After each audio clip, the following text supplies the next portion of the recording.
Good day and welcome back to another Dbz Dokkan battle video. In this video we're going to take a look at what you should consider getting with your 8th anniversary coins in Dbz Dokkan battle. So you should look at grabbing quite a few prizes. There's quite a lot of prizes here, and unlike some of the other currencies, you're not going to be able to get all of them. So you are going to have to choose which ones you get and which ones you prioritize, and that's what I'm here to assist you with. Now there are plenty of great prizes, so there's not really a wrong answer. It's all going to depend on what stage of the game you're in, although I do think some of them are more universally useful and more permanently useful. Now to get the 8th anniversary currency, you get some from daily missions, but the majority will come from the special missions that are associated with each part of the anniversary. So part 1 will have its own missions, part 2 and part 3, and you'll grab yourself some rewards from these parts themselves. Now obviously the rewards are really good, but let's talk a little bit about which ones we think are the best.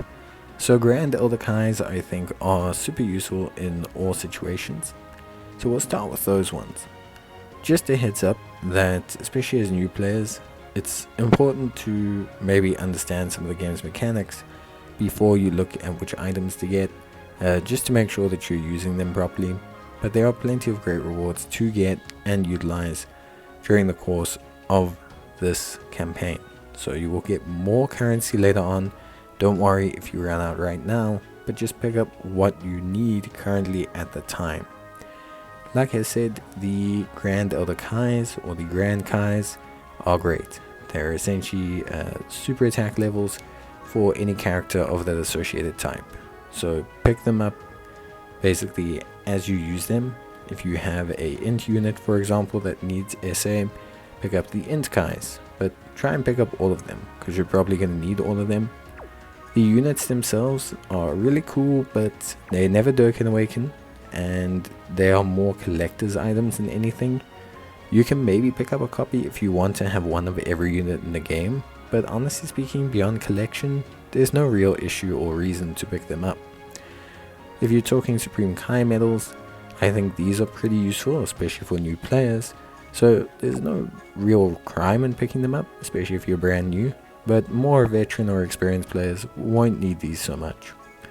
Same with Incredible Hourglasses, it's just a useful item but not really something crucial. Training items, honestly, unless you're brand new, even then I think you should leave these last.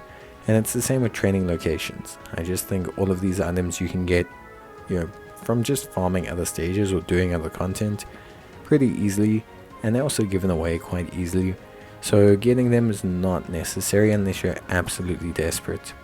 It's the same with meat. You'll accrue this over time, so don't panic too much and pick it up, although it might help new players or players that are returning. Then we have Zeni. This is also just something that's not entirely needed. Zeni just isn't something that it's helpful, but you should be getting tons of it by completing the other missions. Maybe if you're absolutely desperate and you're like Mass Extreme Z Awakening with, being a returning player, you might need it, but I wouldn't suggest picking it up. And these sport items and the training locations, previously I used to recommend, but nowadays you can buy all of them with Zeni, and as much as again it's expensive, it still means you shouldn't really use your coins there. And then finally, I think most importantly, we have the Hidden Potential Orbs. These are my third favorite item to pick up here. You can see I have a lot, but I like to stack up on these.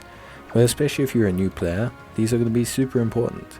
You're going to need these so that you can access your units in potential systems. And when you haven't been playing for a while, you're unable to stock up really on them as a currency. There are some other items and things like that, but honestly speaking, I think that would be my top 3.